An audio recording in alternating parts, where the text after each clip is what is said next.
please.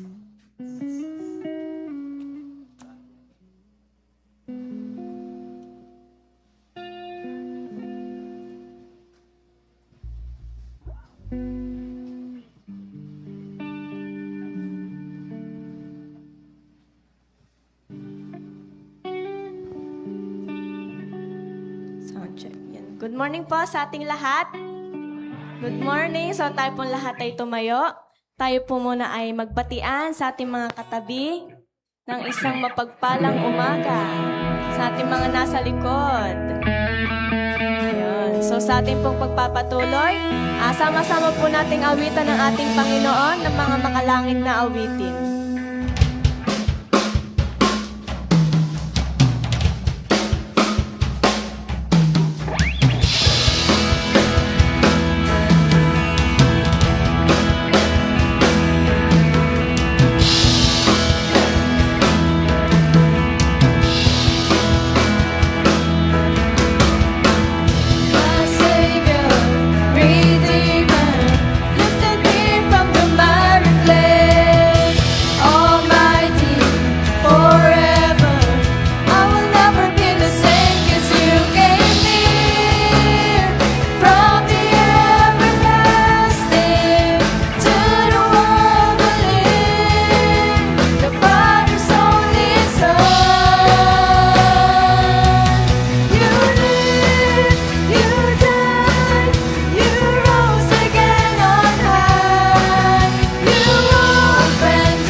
wanna see, we wanna see, we wanna see Jesus lifted high.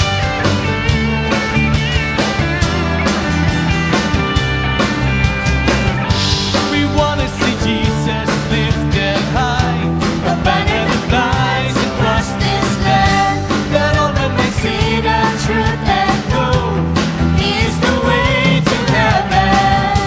We wanna see Jesus lifted high, a banner that flies across this land, that all men may see the truth and know He is the way to heaven. We wanna see, we wanna see, we wanna see Jesus lifted high. We wanna see, we wanna see, we wanna see Jesus lifted high. Step by step we're moving forward, little by little we're taking ground. Every prayer a powerful weapon, strongholds go tumbling down and down and down.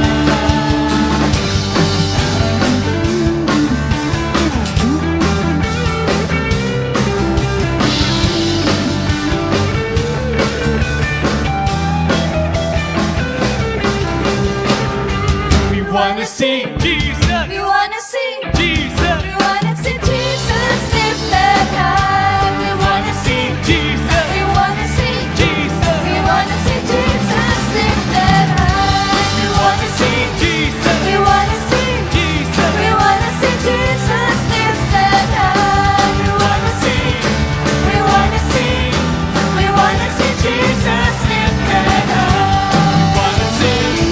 We wanna see, we wanna see Jesus lifted high. We wanna see, we wanna see, we wanna see Jesus lifted high.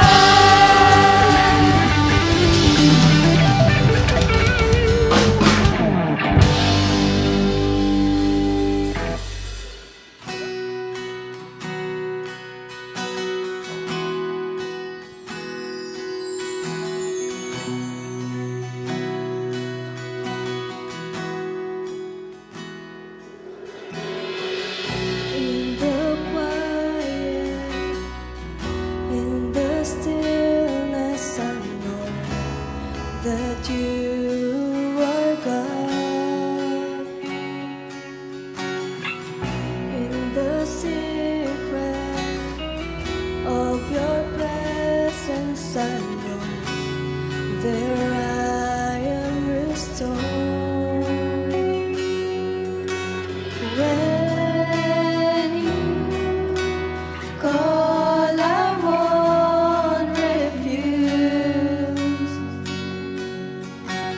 Each new day again I choose.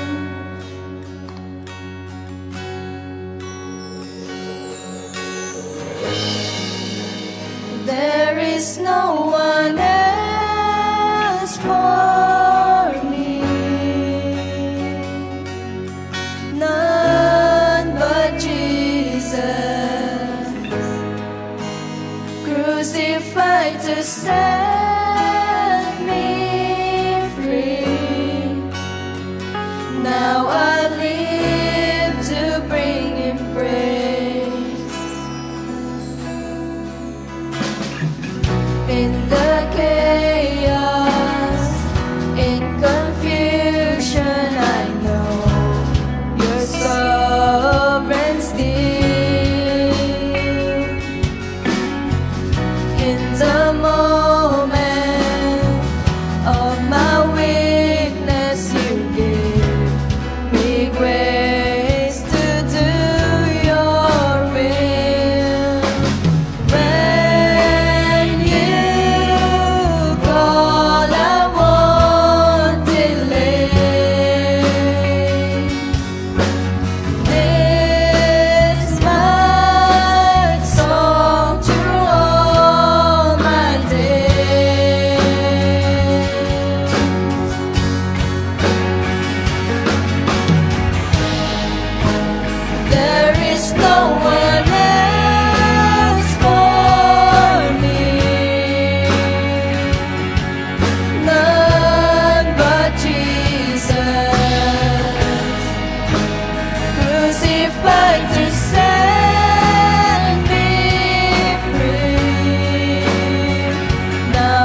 of my hope, all of my strength.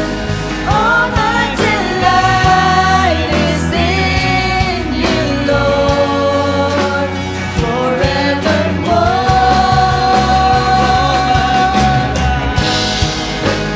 All my delight is in you, Lord. All of my hope, all of my strength.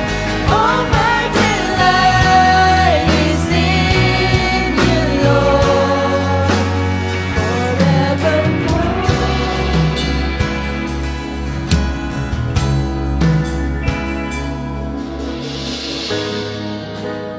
There is no one else for me, none but Jesus, crucified to set me free. Now I live to bring Him praise.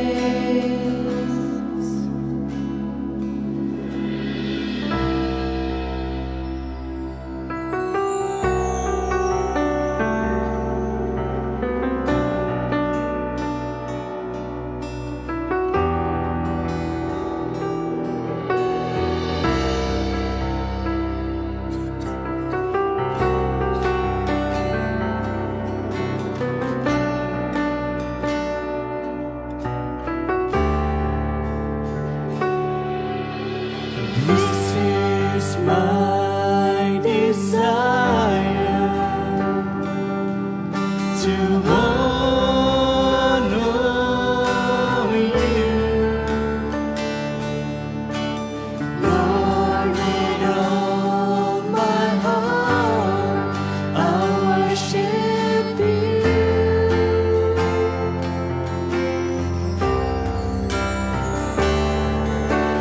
All I have within me, I give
aming maitaas at mapupurihan. And para na rin po makinig ng iyong mga salita. And para po sa lalaking tatayo sa aming harapan, kayo na po ang siyang gumabay po at tumayo sa buhay ng lalaking ito upang kaniningan mo lamang po ang siyang aming makita. And para rin po sa amin ng mga makikinig, bigyan niyo po ng sapat na katalino ng bawat isa upang may isa puso't may sa buhay po namin ang iyong makasalita. And humingi rin po kami ng kapatawaran sa aming mga nagagawang kasalanan. Ito lamang po ang aming sinasamo tinadalangin sa matamis na pangalan ni Jesus. Amen.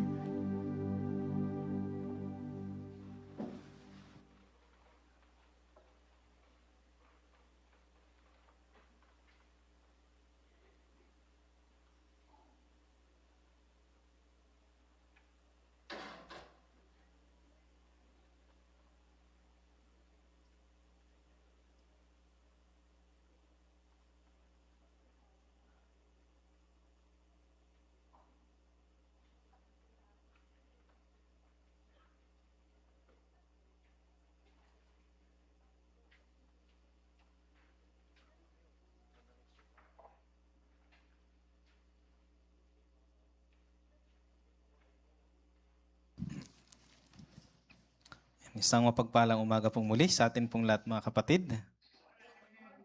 Kamusta po kayo sa inyo pong mga kabahayan? Hang kayo mga nadanas kakabsat. So, nagijay kakabsat tayo po na medyo kabasit. Napatagal yung outing nila sa ilog. Kasi yung daan nila naging ilog na. At nitong nakaraan lang medyo humupa mga kapatid. Kaya buti na lang medyo umaraw-araw na ng konti. Sa atin pong pagpapatuloy mga kapatid ay nasa ikatlong bahagi na po tayo ng atin pong serye na God's Timeline mga kapatid.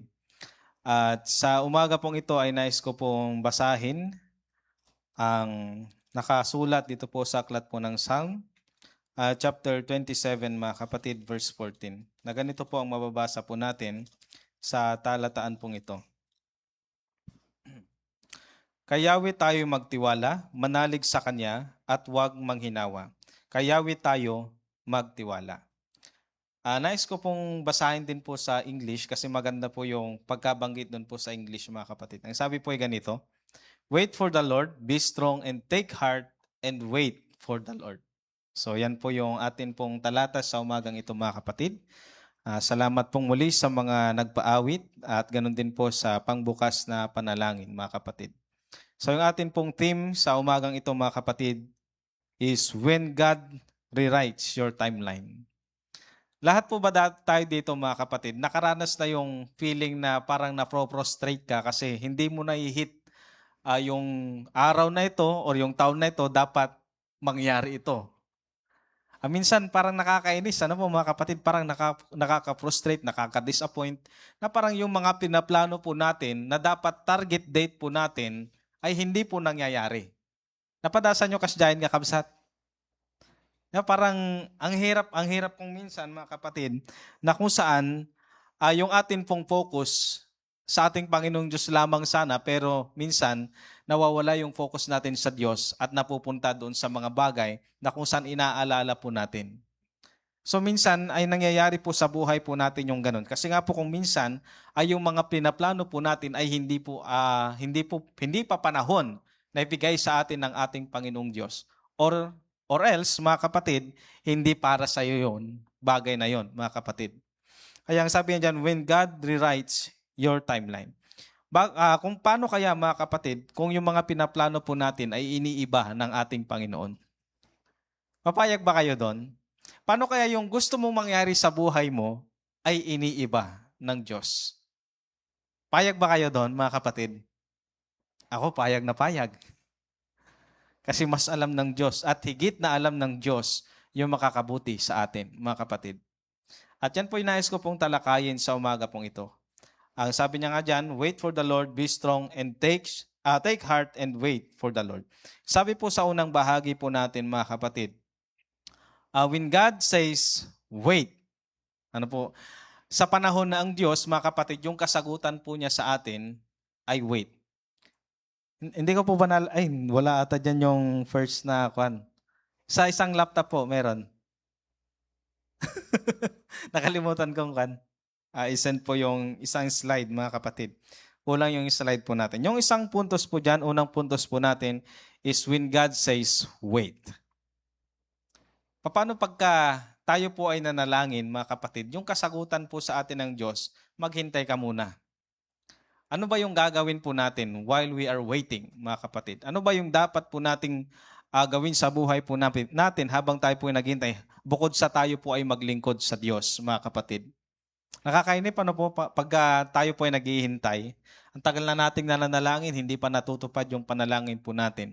Ang tagal na po nating hinihingi sa Diyos yung atin pong panalangin, mga kapatid. Pero hanggang ngayon, hindi pa binibigay. So nais ko pong tignan po natin. Pag tayo po, ang kasagutan po sa atin ng Diyos, ang nararamdaman po natin, tayo po ay maghintay. Ang sabi po dyan, be faithful. Tayo po ay maging tapat sa ating Panginoong Diyos, mga kapatid. Kaya kung minsan hindi pa binibigay sa atin ng Diyos yung mga pinapanalangin po natin, alam niyo kung bakit? Hindi pa tayo nagiging tapat sa Kanya. Pagbago-bago pa yung isip natin. Ano po? Pagka pabago-bago yung isip po natin, hindi talaga ibibigay ng Diyos yung talagang gusto mo. Mamaya-maya gusto mo ng ganito, tapos kinabukasan iba na naman yung panalangin mo. So ano kaya yung gusto ng ano kaya yung ibibigay sa atin ng Diyos, mga kapatid?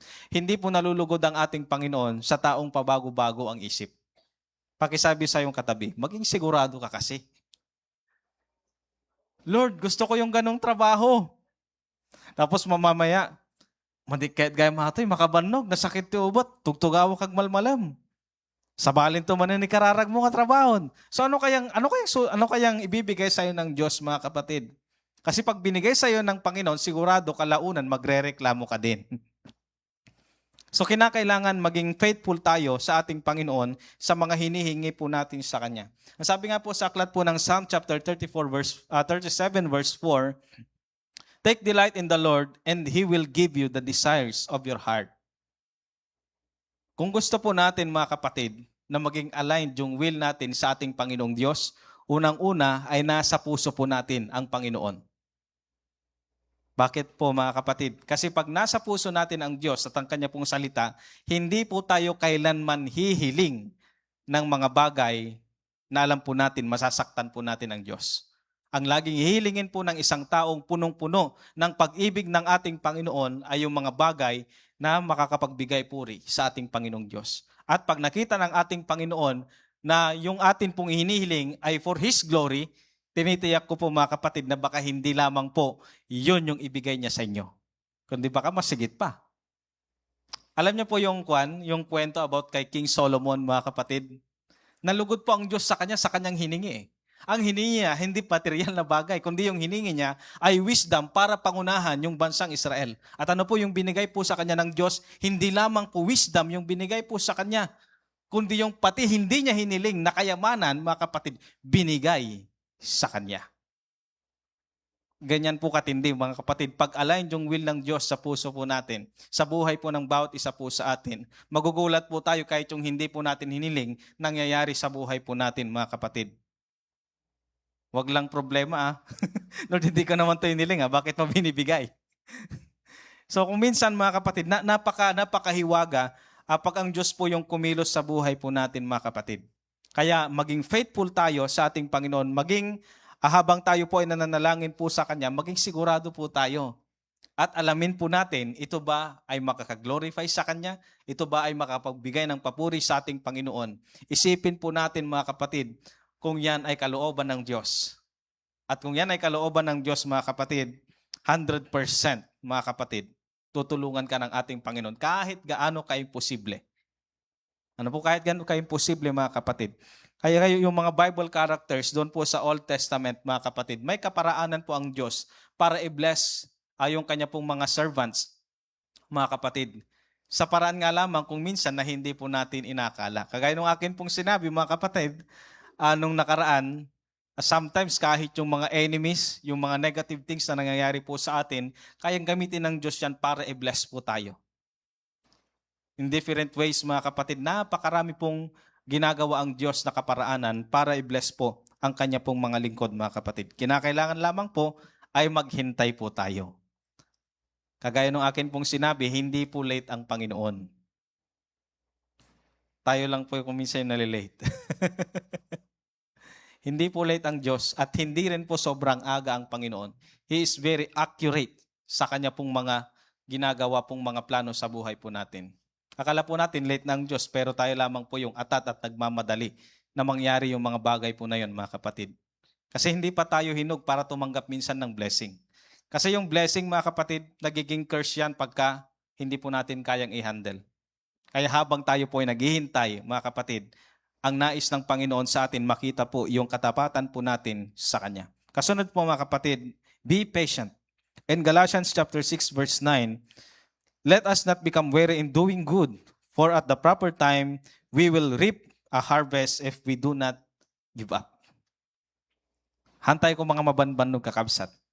Pakisabi nga sa iyong katabi, huwag kang magsasawa.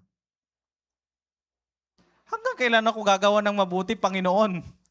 Hanggang kamatayan. Gagawa ka ng mabuti. Gagawa ka ng mga bagay na nakakasaya sa ating Panginoon. Hindi lamang pag may kailangan ka. Ano po? Kasi yung paglilingkod at sa ating Panginoong Diyos, mga kapatid, o yung paghingi po sa Kanya, yung tinitignan ng Panginoon sa atin, yung nilalaman nito. Pero kung nakita ng Diyos, lagi kang mainipin, gumagawa ka lang ng mabuti kasi may gusto ka sa Kanya, siguradong hindi ka bibless ng ating Panginoon. Kasi yung binibless ng ating Panginoong Diyos ay yung tapat sa Kanya pong ginagampanan ng tungkulin.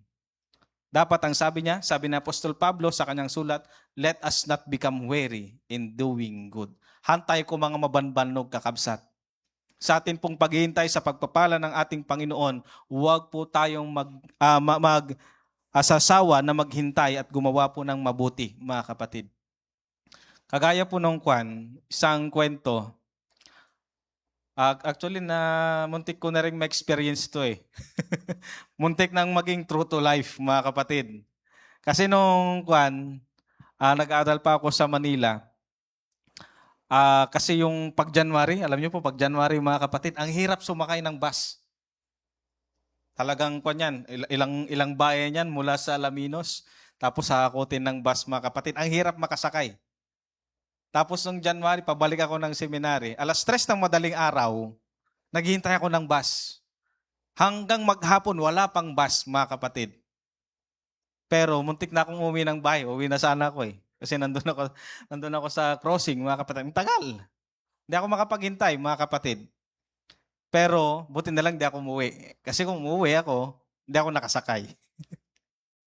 Kung nawalan ako ng patience, mga kapatid, sayang yung paghihintay. Alam nyo po, ganyan po yung marami pong mga tao. Ibibigay na sana yung blessing ng Diyos, pero hindi ka nakapaghintay. Nagsisipag ka, kailan kaya ako mapopromote? Di na naman ako ipopromote ni boss. Magre-resign na ako. Pero yun pala, pinagpaplano na ng boss mo na i-promote ka sana, pero nainip ka, sayang. Nainip ka Ano po, hindi ka nakapaghintay, mga kapatid. Kaya wag po tayong magsasawang gumawa ng mga bagay na mabuti, may nakakakita man o mawala. Sapagkat ang Diyos ang magbibigay ng gantimpala sa iyo, kapatid. Kaya sa atin pong paghintay sa pagpapala ng ating Panginoon, habang binibuild niya yung atin pong future, be patient, mga kapatid. Maghintay po tayo. Kung ang kasagutan po sa atin ng Panginoon ay maghintay muna. Ano po? Kasunod po, mga kapatid, when God says yes, ito yung pinakagustong-gusto po natin. Pag tayo po ay nanalangin, gusto po natin yun na agad. Ano po? Gusto natin, pagka nanalangin po tayo at humingi sa Panginoon, kinabukasan, meron na. Napatasan nyo kasi dahil kakabsat. Yung nanalangin ka ngayon, kinabukasan, meron na. Merong mga ganun kung minsan, mga kapatid. Minsan nga kahit hindi mo pa pinapanalangin, makigdot ka lang na nadatan kakabsat. Hindi ko naman kailangan to kung kunam. Pero mamaya-maya, kakailanganin mo pala. Ganon po kuminsan tumugon ang Diyos, mga kapatid. Na kung saan ay talagang ang Panginoon ay talagang napakalawak ng kanya pong kaalaman, mga kapatid, pagdating po sa pagtugon po sa atin pong mga pangangailangan. When God says yes, be thankful. Pag sinagot ng Panginoon ang atin pong panalangin, dapat maging mapagpasalamat po tayo. And 1 Thessalonians chapter 5 verse 18, give thanks in all circumstances, for this is God's will for you in Christ Jesus. Pinagpapasalamat nyo ba yung mga blessing na nasa inyo ngayon, mga kapatid? Sigurado po. Nagre-reklamo ka nga sa trabaho eh. Nagre-reklamo ka nga sa anak mo eh. Years ago, mga kapatid, pinanalangin mo magkaroon ka ng trabaho. Pero bakit ngayon nagre-reklamo ka? Years ago, pinanalangin mo magkaroon kayo ng anak. Pero ngayon, grabe kang pinaparusahan mo yung anak mo. Okay lang naman mamalo, wag lang sobra. Ano po? Kung titignan po natin, mga kapatid, minsan yung mga pinapanalangin, pag sinagot ng Diyos, nagre-reklamo po tayo. Mga kapatid, huwag kang magreklamo pag sinagot na ng Diyos. Pagyamanin mo. Kaya kung minsan na-prostrate po tayo sa atin, na sobrang na-stress po tayo, mga kapatid. Kasi nga po hindi po natin maalala, hindi natin ma-remind yung sarili po natin kung bakit nandyan ka ngayon. Ilang taon pinanalangin mo yan, nandyan ka ngayon sa katayuan mo, tapos kukwestiyonin mo ang sarili mo, bakit ako nandito? Years ago, pinanalangin mo yan, magkaroon ka ng trabaho, magkaroon ka na ng anak, magkaroon ka ng ganyang opportunities, magkaroon ka ng ganyang skills, tapos ngayon magrereklamo ka. Ano po? Tandaan po ninyo, mga kapatid, na pag nirereklamo mo yan, baka lisin yan ng Diyos sa buhay mo. Kasi nirereklamo mo eh. Pag nirereklamo natin palaging isang bagay, mag-ingat po tayo. Baka tanggalin yan ng Diyos sa buhay natin. Kasi yun yung nagiging dahilan, bakit tayo nagkakasala, mga kapatid. Kaya ang sabi niya nga dito, pag binigay ng Diyos ang isang bagay at hiniling mo sa Kanya, magpasalamat ka. Pero dapat kasi dadya na asawak na kikingkar karigatam nga inarog. Ingkar kararag mo, tapos tatag, reklamo ka. Ano po ba? Ganun eh. Nung nagliligawan, pinapanalangin kita, sister, brother. Gabi-gabi, pinapanalangin kita. Pero nung mag-asawa na, kasi mo dati ugali na gaya. Agbababawi ka tata. Ipagpasalamat mo. Ano po, pinanalangin mo yan eh. Ginusto mo yan eh. Ano po, may mga tao, mga kapatid, pag hindi nagiging grateful sa kanyang buhay, kahit anong blessing yung bigay ng Diyos, kalaunan, magre-reklamo yan. Be grateful sa mga bagay na hiningi mo at binigay sa'yo ng Diyos, mga kapatid. Kagaya ng Bible study natin kanina, acceptance. Ano po, acceptance, mga kapatid. Be thankful sa mga natatanggap po natin mula po sa ating Panginoon. Kasunod po is be responsible. Binibigyan po tayo, pinagkakatiwalaan ng Diyos ng mga bagay na meron po sa atin para tayo po ay maging responsable. Kamusta po, mga kapatid? Responsable ba tayo sa atin pong pamilya? Responsable ba tayo sa atin pong mga trabaho? Responsable ba sa pag-aaral, mga kabataan? So, kung ano man po yung pinagkaloob po sa atin ng Diyos ngayon, maging responsable po tayo. Sapagkat pinagkatiwala po sa atin yung mga bagay po na yan, mga kapatid. Kasunod po at panghuli, when God says no. Ito yung pinakamahirap tanggapin. Ano po? Sa ayaw at sa gusto po natin, mga kapatid, pag may mga bagay na ayaw na ibigay sa atin ng Panginoon, ang hirap tanggapin eh. Napadasan yun, kakabsat? Pagka may pinanalangin po tayo, ilang taon na nating pinapanalangin, parang hindi nasasagutin ng Panginoon. Meron ba, mga kapatid? Si Apostol Pablo, isang example po natin si Apostol Pablo, ilang beses niyang pinanalangin yung kanyang sakit. Kasi si Apostol Pablo talagang actually, kahit hindi niya nga ipanalangin yung mga may sakit, mapatungan niya lang ng kamay, mga kapatid, gumagaling yung mga may sakit. Kasi nga po pinagkaloban ng authority sa Apostol Pablo para magpagaling ng mga may karamdaman. Pero ano pong nangyari? Yung Apostol Pablo na nagpapagaling ng mga may sakit, yung Apostol Pablo na binuhay, ginamit ng Diyos para buhayin yung namatay na isang kabataan, mga kapatid. Si Apostol Pablo na nagpapalayas ang napakaraming mga demonyo, pero siya pa itong hindi makapagpagaling sa kanya pong karamdaman. Remember, mga kapatid, ang sabi ni Apostol Pablo, 3 beses kong pinakiusap sa Diyos. Pinakiusap pa niya, mga kapatid. Samantalang yung mga may sakit, hindi pa nga niya pinakiusap sa Diyos eh. Actually, pinatungan lang ng kamay. Dinalaw lang niya, mga kapatid, gumagaling. Pero sa kanya, pinakiusap niya, ang sabi ng Diyos, ang sabi niya, sapat na ang aking biyaya para sa iyo. Sapagkat lalong higit na naihahayag ang aking kapangyarihan kapag ikaw ay mahina. So yung sagot ng Diyos sa kanya is no. Hindi siya papagalingin sapagkat sa kanyang kahinaan ay doon nare-reveal ang kapangyarihan ng Diyos. Sometimes mga kapatid, when God says no, it's hard to accept yung sagot ng ating Panginoon na ganun. Halimbawa, Lord, bakit hindi mo binigay sa akin yung opportunity na ito? Kailangan na kailangan ko to. Pero hindi mo alam yung opportunities na yun yung maglalayo sa iyo sa Diyos. May mga pagkakataon na kung saan hindi po natin nakikita yung future po natin. Pagka gusto po kasi natin yung isang bagay, mga kapatid, nawawala na po yung atin pong discernment. Nawawala po yung atin pong pagkaalam sa tama at mabuti sa mga bagay na makakapagpalayo sa atin sa ating Panginoon.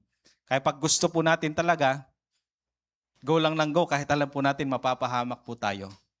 Alam niyo po nung bata po kami, mga kapatid, kanayon kami nga mapagungtan eh. Kanayon kami nga mapagungtan, kakabsat. Kasi pag bata ka, hindi mo gaanong alam yung danger eh. Meron ba ditong hindi naranasang maging bata? Naging robot mga kapatid. Lahat po tayo, naranasan po yun. Wala naman siguro hindi nakaranas nun. Baka nag-exist dito si Eva at Adan. Sila lang naman ang di nakaranas ng pagkabata. So mga bata kasi mga kapatid, very reckless yung mga bata. Hindi po nila alam yung mga bagay na makakasama sa kanila. Nung kami po ay mga bata, mga kapatid, kasi doon sa Malabobo, may doon, free na, tawag dito? Yung lumboy. Anong Tagalog ng lumboy? Duhat. May duhat na libre doon. Ikaw ang kusang aakyat doon sa puno. Pag pumunta ka ng bundok doon sa mini Tagaytay ng Malabobo, bahala ka na doon, magpipipitas. Huwag ka lang papahuli.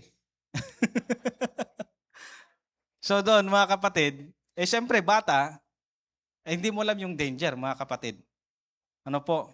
Hindi mo alam yung danger. Merong time na kung saan yung mga pinsan ko pumunta doon.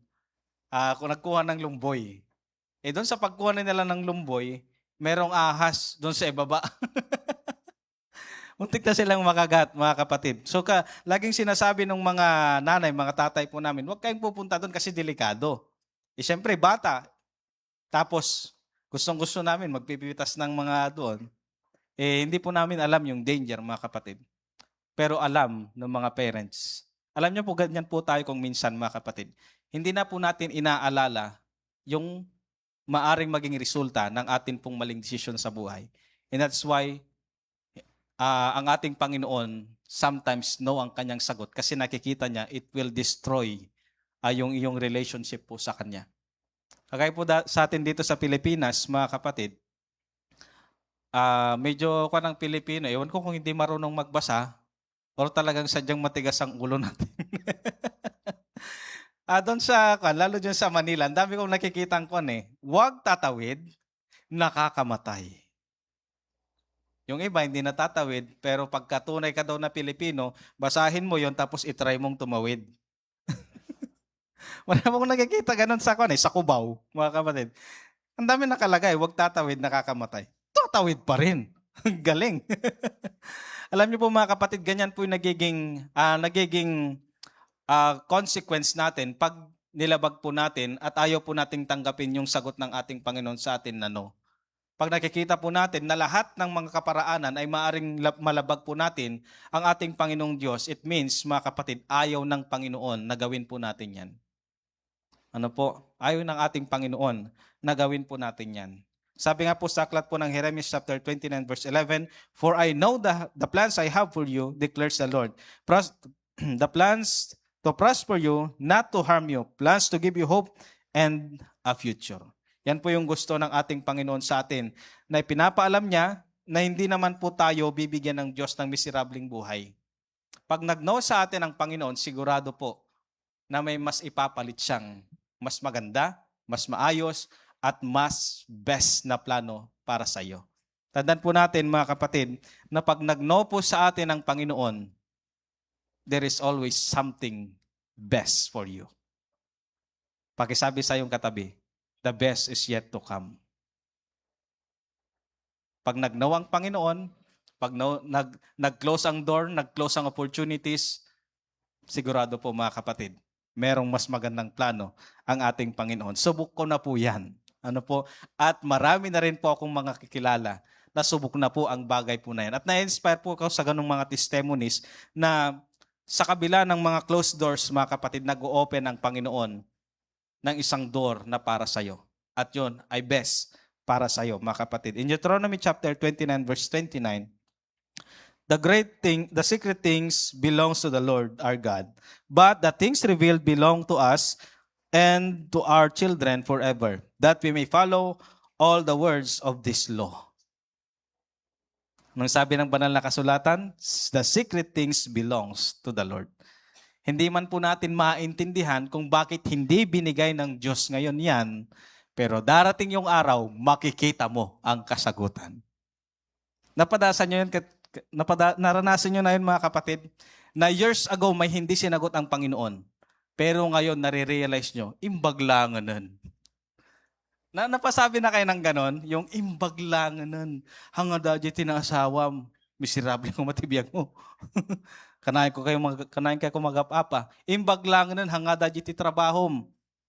Kasi no da di titrabahom, ngumisit ka kunada. Pero nasa labas, laging nandun sa labas, mga kapatid. Meron po tayong mga ganon, imbaglanganan. Buti na lang, mga kapatid, hindi sinagot ng Diyos yung panalangin mo ng yes. Kasi kung sinagot niya, mapapahamak ka or magsisisi ka bandang huli, mga kapatid. Sabi nga po sa aklat po ng Isaiah chapter 55 verse 8 to 9, for my thoughts are not your thoughts, neither your ways my ways, declares the Lord. As the heavens are higher than the earth, so are my ways higher than your ways, and my thoughts than your thoughts. Napakataas ng standard ng ating Panginoon. Kung inaakala mo, maganda na yung plano mo, nagkakamali ka. May mas igaganda pa yan. There is always surprises, mga kapatid, na i-reveal sa'yo ng Diyos pagdating ng panahon. Malay pa natin, yung mga bagay na hindi sinagot ng Diyos ngayon, or no ang sagot ng Panginoon, kalaunan, i-triple pa yung ganda nung ibibigay niya sa'yo. Minsan kasi mga kapatid, nakarely po tayo sa atin pong gustong mangyari sa buhay. Ano po yung kaparaanan po natin yung gustong masunod, mga kapatid. Kaya kung minsan nade-disappoint po tayo Kine-question po natin ang ating Panginoon. Huwag po tayo maging Jonah. Alam niyo po si Jonah? Si Jonah po mga kapatid, laging complain po yan. Nung ipapadala po siya doon sa Nineveh, complain ng complain. Nung tumakas po siya at naibalik ulit doon sa Nineveh, nagko-complain na naman. So hindi po natatapos yung complaint ni Jonah. Huwag po tayong maging Jonah na kung saan ay lagi po siyang nagre-reklamo, mga kapatid. Tandaan po natin ang ating Panginoon, ang laging nasa isip ng ating Panginoong Diyos ay makakabuti po para sa atin. Hindi po yung mga bagay na makakasama. Kung binago ng Diyos yung plano po natin, then you must be grateful for that, mga kapatid.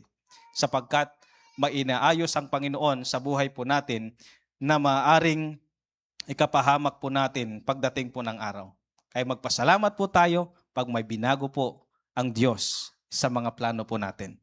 In conclusion, mga kapatid, Psalm chapter 27 verse 14, wait for the Lord, be strong, and take heart, and wait for the Lord. Hantay ko mga gap-apura kakabsat.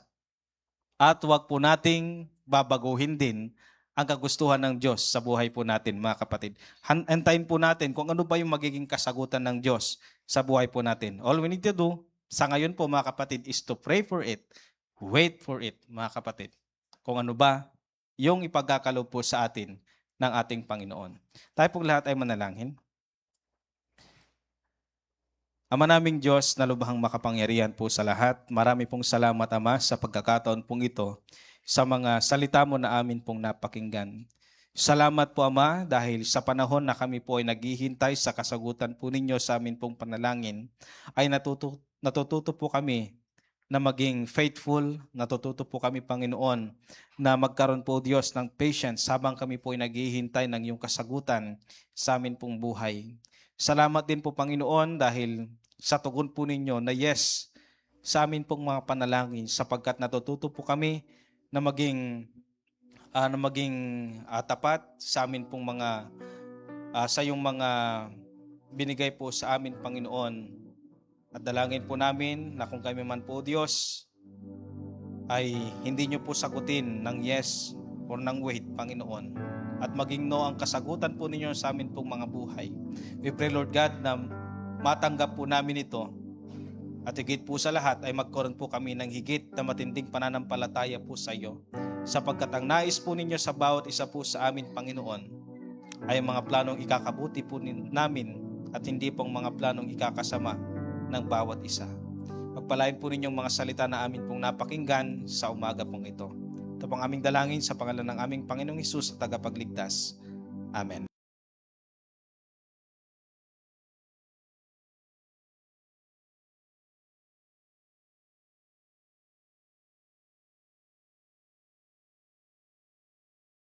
Panginoon, sa mensahe natin na pakinggan, tayo pong lahat ay tumayo para po sa ating communion song.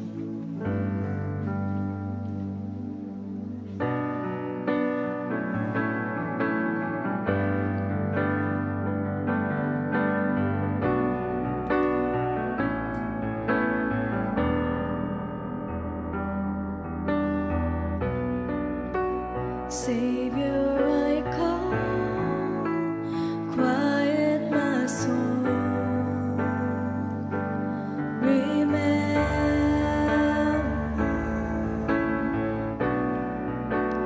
redemption's here, where your blood was spilled for my ransom.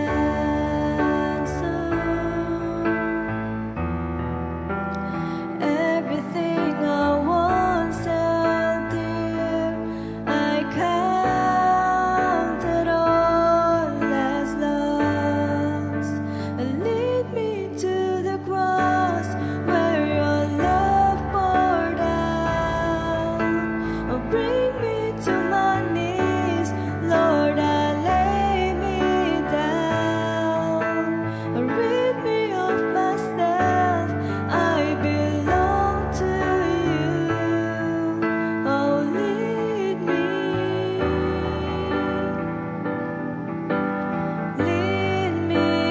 to the cross.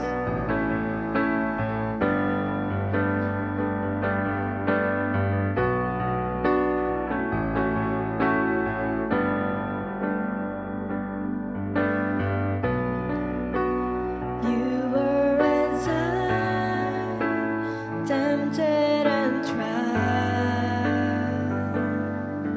You met. The Word became flesh, bore my sin and death. Now you're risen.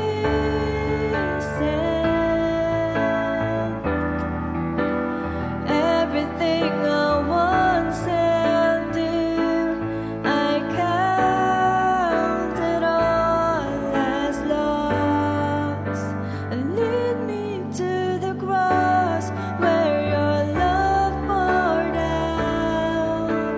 Oh, bring me to my knees, Lord, I lay me down. Rid me of myself, I belong to you. Oh, lead me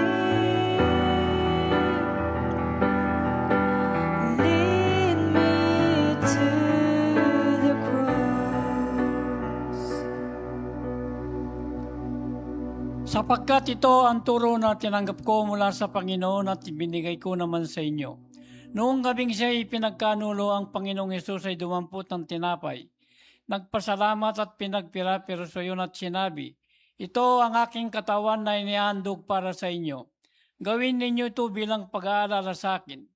Matapos magapunan, dumampot din siya ng kopa at sinabi, ang kopang ito ang bagong tipan na pinagtitibay ng aking dugo.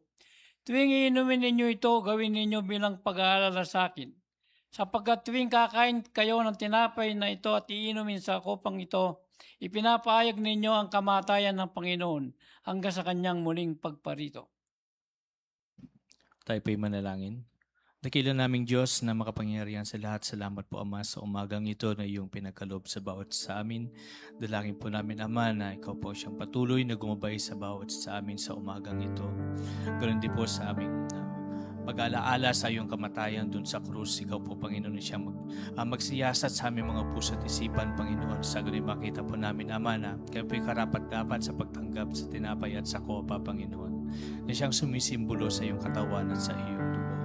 Ito pong aming sinasamo at tinadalangin sa matamis na pangalan ng iyong anak na si Jesus. Amen.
sa ating pong pagbibigay. Ating pong pakinggan nakasulat sa Ikalawang Korinto chapter 9 verse 6 and 7. Ang sabi po rito, "Datapot sinasabi ko, ang naghahasik ng bahagyana ay mag-aani ng bahagyana, at ang naghahasik ng sagana ay mag-aani ng sagana.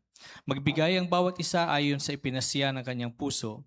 Huwag mabigat sa loob o dahil kailangan, sapagkat iniibig ng Diyos ang nagbibigay ng masaya." Tayo pong lahat ay magbigay.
Maraming salamat po sa special number.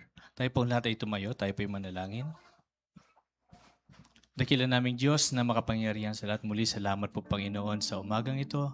Salamat po Panginoon sa munting halaga na namin pong naipon sa umagang ito. Dalangin po namin Ama na i-bless mo po ito na sa ganun magamit po namin Panginoon sa aming pagpapalago ng iyong banal na salita dito po sa dako ng San Clemente Panginoon. Dalangin din po namin naman na yung patuloy na basbasan ng bawat family na nandito Panginoon. Nawa po ay i-bless mo po kami Panginoon sa aming mga trabaho, sa aming mga negosyo Panginoon, sa aming pinagkakakitaan, sa aming mga pananim Panginoon. Ikaw po siya magbuhos ng pagpapala Panginoon na sa ganun mai-provide po namin ang aming pangangailangan sa aming mga tahanan Panginoon. Ganun din po sa pangangailangan ng aming church.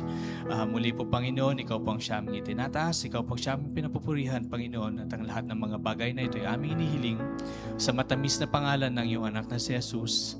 Amen.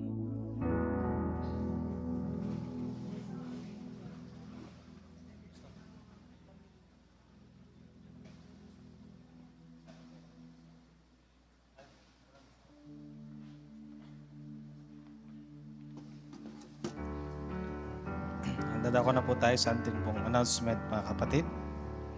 Una po sa atin pong announcement. This coming November po mga kapatid is yung atin pong National Convention sa Youth Convention at ganoon din po sa kababaihan. Sa kababaihan po, yung registration fee po ninyo is 250 pesos. Pagka pre-reg po yun ano? Tapos pag walk-in, 300. Kung medyo galante po kayo, pwede kayong mag-walk-in. Para additional 50 pesos po doon sa atin pong tulong, mga kapatid. Yung pre-reg po, pwede po kayong mag-pre-reg kasi nakapost naman po yung kung paano po yung process doon po sa page po ng NSPKK, mga kapatid. At ganoon din po sa mga kabataan. Ewan ko pa kung magkano yung sa kabataan, yung registration fee. 375. Aba, mas lumalaban ang kabataan May pagkain na po yon, mga kapatid. KKB po kasi ata sa kababaihan eh. One day lang po yon. One day lang po yung atin pong National Convention. Parehas po sa Rizal po gaganapin po ito. Sa youth, saan po specific na Manong? Wala pa po. Basta Rizal po. Pero sa kababaihan, sa Inaris po yung kanila pong venue.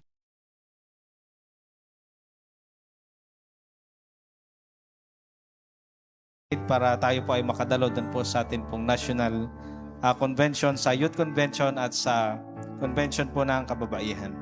At ganoon din po yung atin pong Provincial Convention na gaganapin po doon sa Alaminos Convention Center, mga kapatid. Ito po ay sa December 26. Sabado po ito, mga kapatid. Sana po ay makapunta po tayo lahat. Wala pong registration fee po dito, mga kapatid. Pero meron po tayong yearly na binibigay po na tulong po doon sa atin pong convention. Convention fund po natin, mga kapatid. At meron din po tayong i-release na mga fundraising t-shirt, mga kapatid. At kung sino pong gustong mag-avail, pwede po kayong lumapit po pagka meron na po yung atin pong design po ng t-shirt at kung approved na po yung doon po sa team po ng convention, mga kapatid. So, yun po. At ganoon din po sa atin pong mga ibang activity. Sa darating po na August 31, kami pong mga matatapang na tagatapang Tarlac, Pangasinan ay sasabak po sa basketball, mga kapatid. Sana tatagal, Kuya Chris. Medyo sumakit yung katawan ko nung Friday. Matagal pong din nakapag-basketball, mga kapatid. So kami po ay pupunta doon po sa Bulacan. Makakalaro po namin doon yung mga Thunders ng ibang church. Mga Thunders, mga leaders po ng church, mga kapatid. So hopefully mag-materialize din po yung amin pong pinaplano dito po sa cluster po ng Tarlac, Pangasinan. Magkaroon po ng basketball po sa mga kabataan po, mga kapatid. So Sana before December ay masimulan po yon mga kapatid. At ganoon din po sa ibang announcement. Yung atin pong meron po bang mga birthdays po ngayon? Mag-birthday? Wala po?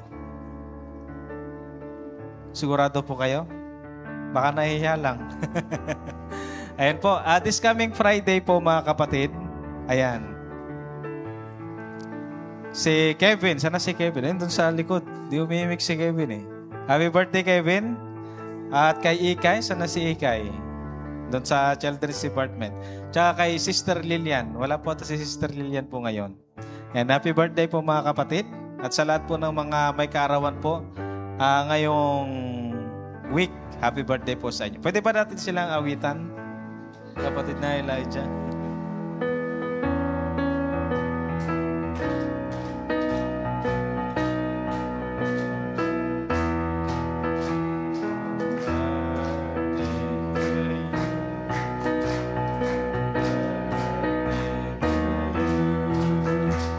Happy birthday, happy birthday, happy birthday to you. Ayan. Happy birthday po mga kapatid na magdaraos po ng kanilang karawan at nagdaos na po ng kanilang karawan.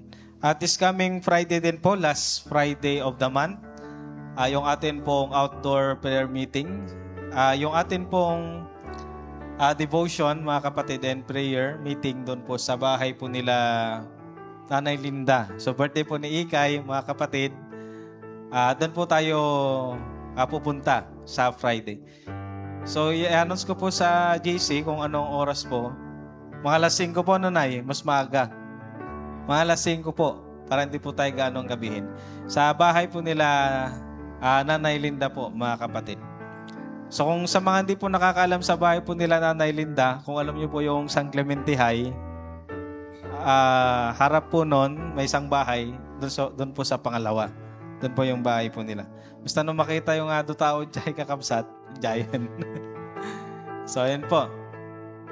May tindahan po doon mga kapatid.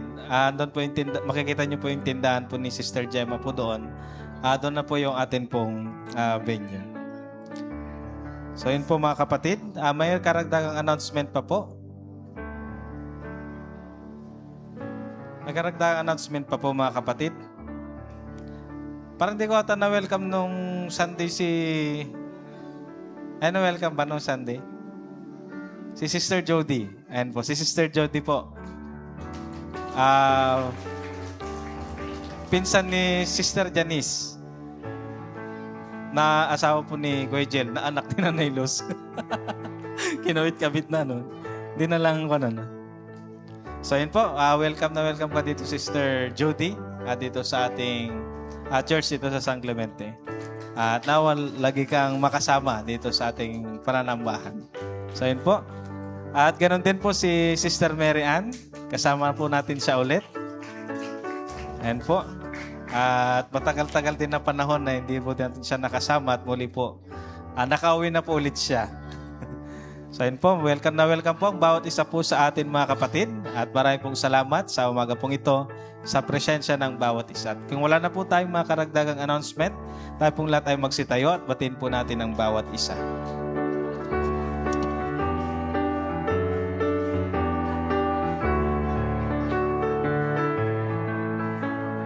Napakaligaya at kahanga-hanga sa ating pagmasik. Nagkakaisa at sama-sama na magkakapatid. Kahit may problema at wala kang pera, di ba't laging masaya? Ganyan nga ang buhay kung naka-Jesus, laging may galak sa tuwina. Napakaligaya at kahanga-hanga kung tayo'y nagbabatian. Di nag-iingitan at walang tampuhan, kundi nagmamahalan. Ay sarap magpuri kay sarap umawit sa Diyos na ating Ama. Tinipon niya tayong magkalapit upang magkasama-sama. Napakaligaya at kahanga-hanga kung tayo'y nagbabatian. Pinag-inggitan at walang tampuhan, kundi nagmamahalan. Kay sarap magpuri, kay sarap umawit sa Diyos na ating Ama. Tinipon niya tayong magkalapit upang magkasama-sama. Kay sarap magpuri, kay sarap umawit sa Diyos na ating Ama. Tinipon niya tayong magkalapit upang magkasama-sama.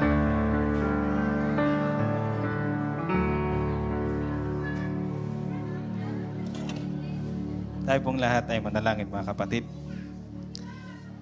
Panginoon namin Diyos na lubang makapangyarihan po sa lahat, marami pong salamat, Ama, sa pagkakataon pong ito sa amin pong natapos na pananambahan, Panginoon. Salamat po, Diyos, dahil patuloy niyo pong binigyan po sa amin ang bawat isa ng kagalakan, kasiyahan po sa amin pong mga puso, Panginoon. Salamat din po, Diyos, sa iyong patuloy na pagpapala, Panginoon, sa bawat isa po sa amin at sa amin pong pagtahak na naman sa amin pong pagpapatuloy, Panginoon, sa buong week na naman po ito. We pray, Lord God, and we ask for your guidance. Nang sa ganun po, Diyos, ay magawa po namin ang mga bagay na naayon po sa iyong banal na kalooban, Panginoon. Ganun din po, Diyos, patuloy din po namin dalangin ang patuloy niyo pong pagpapala sa mga kapatid po namin magdaraos ng kanila pong kaarawan sa week po na ito, Panginoon. At ganoon din po, Diyos, dalangin din po namin ang patuloy po na kagalingan ni Sister Jovi, Panginoon. Hangad po namin na muli pong makita ang kalakasan ng kapatid po na ito, Panginoon. Patuloy niyo po siyang bigyan ng katatagan ng kanya pong kalooban at pananampalataya po sa iyo. At sa kanya pong asawa na si Brother Angelo, Panginoon, patuloy niyo rin po siyang palakasin.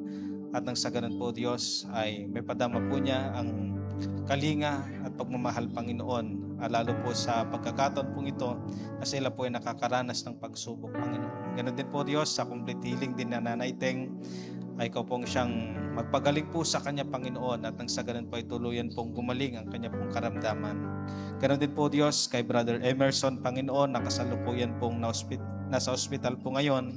Dalangin po namin ang yung pagpapagaling po sa kanya, na po, Panginoon, ay ilapat niyo po sa kanya ang nararapat po na kagamutan, at nang sa ganun po, Panginoon, sa lalong madaling panahon ay manumbalik ang kanya pong kalakasan, Panginoong Diyos.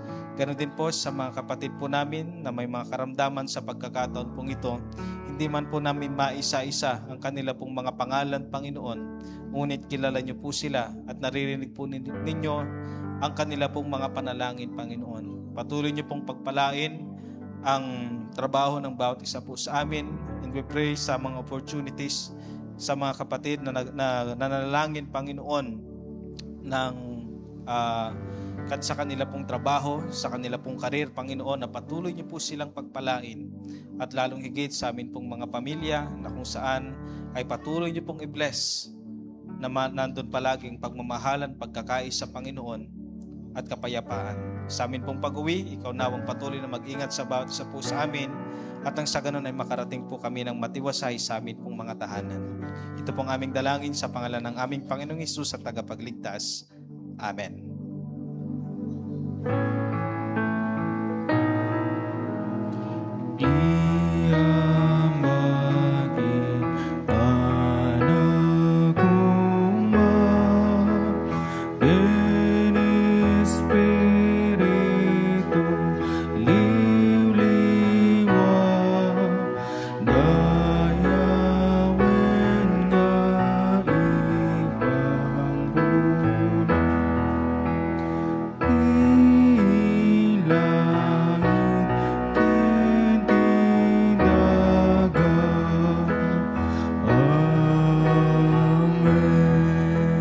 Parabor kanayat iti Diyos kundi pinakat kadwa iti Espiritu Santo makipagnaed kumakata tayo. Amen. Amen.